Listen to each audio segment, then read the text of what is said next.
Hello guys, welcome back to our channel Gulia classes. आज जो हमारी मॉडर्न हिस्ट्री की क्लास 5 है और इसके अंदर हमारा टॉपिक है आज 1764 बक्सर का युद्ध और 1765 इलाहाबाद की संधि। तो आइए इसे स्टार्ट करते हैं। इसके पीछे के जो इंपॉर्टेंट पॉइंट्स हैं वो हमने नोट डाउन कर दिए हैं, जो एग्जाम पॉइंट ऑफ व्यू से इंपॉर्टेंट है, जिनसे क्वेश्चंस लगातार बनते हैं। तो इसके पीछे की मैं कहानी बता देता हूं, तो बक्सर का युद्ध क्यों हुआ। बक्सर का युद्ध जो है इसकी नींव प्लासी के युद्ध के बाद डली, जब कह सकते हैं मीर जाफर का बेटा मीर कासिम मर गया और जो है यानी कि बंगाल के अंदर जो नवाब का पद है खाली हो गया। उसके ऊपर इन अंग्रेजों ने जो षड्यंत्र करके और रिश्वत देकर यानी कि अपनी तरफ कर रखा था, जिसे मीर कासिम जो कि मीर जाफर का दामाद था उसे गद्दी पर बैठा दिया। वो अंग्रेज सोच रहे थे कि ये भी एक कठपुतली नवाब होगा, लेकिन मीर कासिम एक योग्य नवाब था। उसने जो है अपने शासन प्रशासन को सुदृढ़ करना स्टार्ट कर दिया, लेकिन अंग्रेजों को ये बात रास नहीं आई।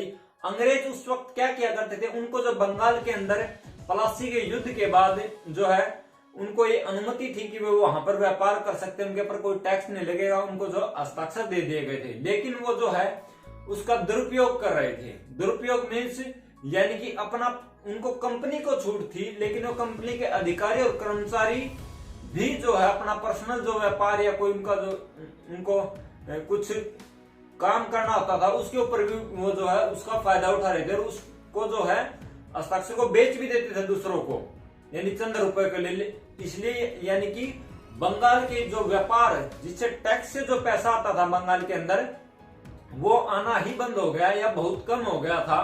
और इसलिए जो है मीर कासिम ने गुस्से में क्या किया, उसने जो बंगाल में कर मुक्त कर दिया बंगाल को। ये बात जो है इनको रास नहीं आई कंपनी वालों को, क्योंकि कंपनी जो ईस्ट इंडिया कंपनी के जो अधिकारी थे वो जो है वहां से भी जो है मीर कासिम से यानी कि नवाब से भी बहुत सारा जो है धन जो है किसी न किसी तरीके से लेते रहते थे। तो इस प्रकार जो है इनके षड्यंत्र करने लगे ईस्ट इंडिया कंपनी वाले, और उधर से जो मीर कासिम अपने आप को जो है योग्य एक शासक अपने आप को प्रूफ करने में लगा हुआ था।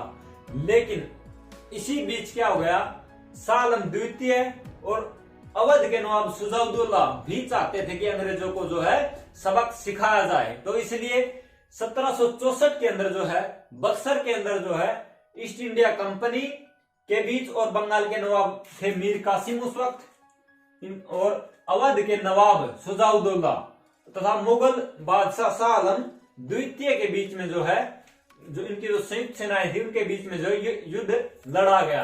और ईस्ट इंडिया कंपनी जिसका जो नेतृत्व कौन कर रहा था उस वक्त, हेक्टर मुनरो जो उसका सेनापति था, वो उसका जो नेतृत्व कर रहा था ईस्ट इंडिया कंपनी का, जो ईस्ट इंडिया कंपनी युद्ध के अंदर जीत गई। और इलाहाबाद की संधि हुई इसके बाद में।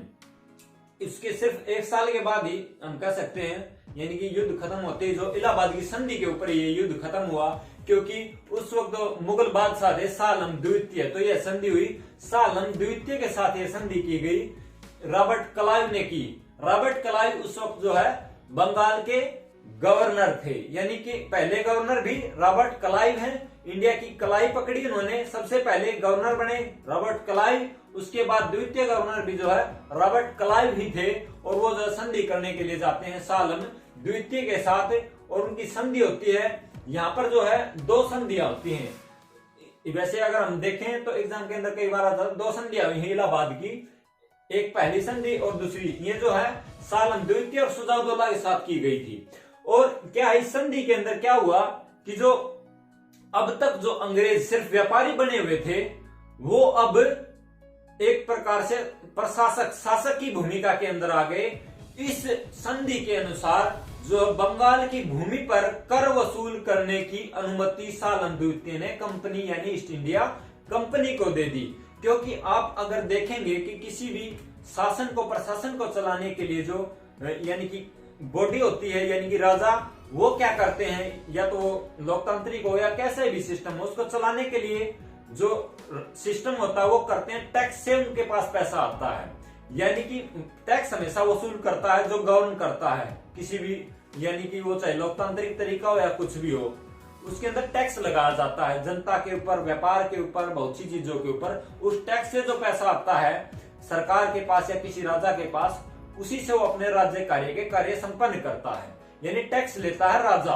अब क्या है, टैक्स कौन लेने लग गया इसके अंदर टैक्स लेने लग गया है यानी कि ईस्ट इंडिया कंपनी, यानी कि कंपनी अब एक प्रशासक के रूप में जो है हस्तक्षेप करना उसने शुरू कर दिया है। और इस के अंदर एक और समझौता हुआ कि जो सालम द्वितीय हैं उनको जो 26 लाख रुपए सालाना क्या है पेंशन दी जाएगी। ये वादा किया कंपनी ने, दिया कि नहीं दिया ये अलग बात है। यानी कि इस प्रकार जो है बक्सर के युद्ध के परिणाम स्वरूप ही इलाहाबाद की संधि हुई थी। तो इसके अंदर जो यानी कि हमारे मेन पॉइंट्स हैं ये हैं, अवध के पूर्व नवाब थे सुजाउद्दौला, अवध के पूर्व नवाब सुजाउद्दौला। अब हमें जो एग्जाम पॉइंट वो इंपॉर्टेंट पॉइंट्स होते हैं कि बक्सर का युद्ध किस किस के बीच में हुआ।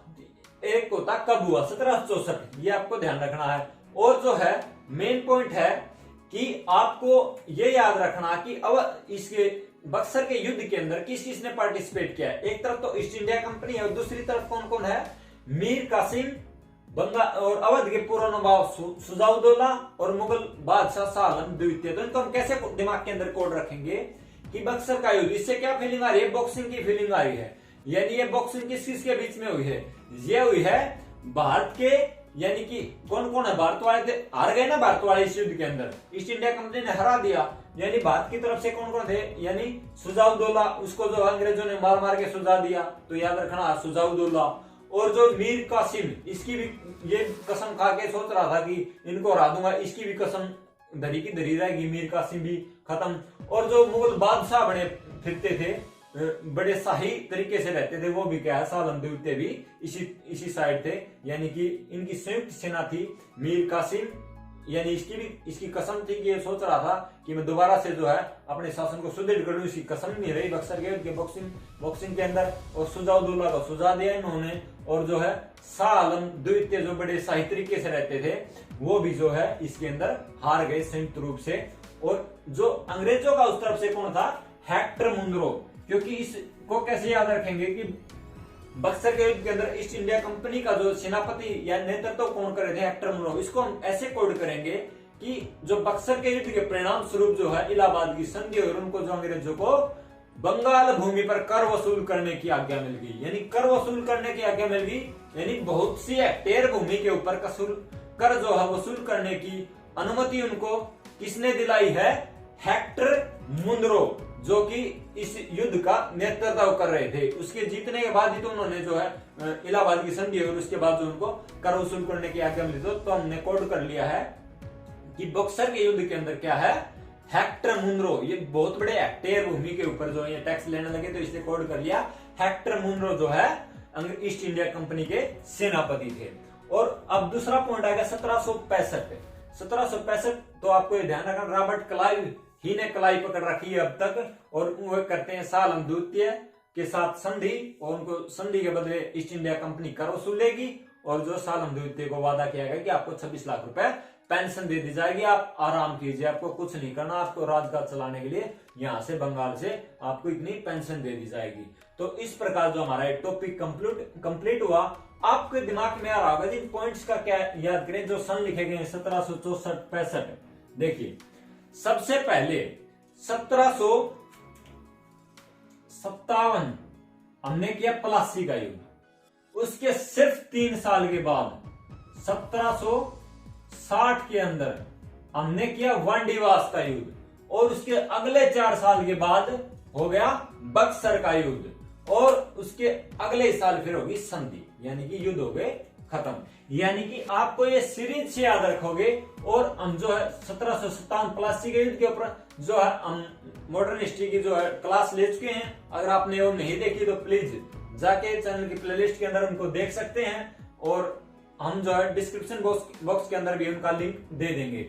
और उसके बाद जो 1760 के अंदर वांडीवास का युद्ध हुआ था, उसका भी लिंक जो है आपको डिस्क्रिप्शन के अंदर मिल जाएगा। अगर आपने वो वीडियोस नहीं देखी तो उनको जाके देखिए। और वो हमने इमेजिनेशन से लास्ट के अंदर ट्रिक से उनको याद भी करवाया है। आई होप आपको ये क्लास पसंद आई होगी हमारी, और हमारा एक प्रयास ऐसे ही जारी रहेगा। हम आपके लिए ऐसी अमेजिंग वीडियोस ट्रिक के साथ याद करवाना इमेजिनेशन करना आपके लिए करते रहेंगे और ऐसी वीडियो और लेके आएंगे आपके लिए। अगर आपको ये पसंद आ रही है तो इन वीडियोस को लाइक कीजिए, चैनल को सब्सक्राइब कीजिए, अपने दोस्तों से भी सब्सक्राइब करवाइए, लाइक करवाइए, शेयर कीजिए वीडियो को।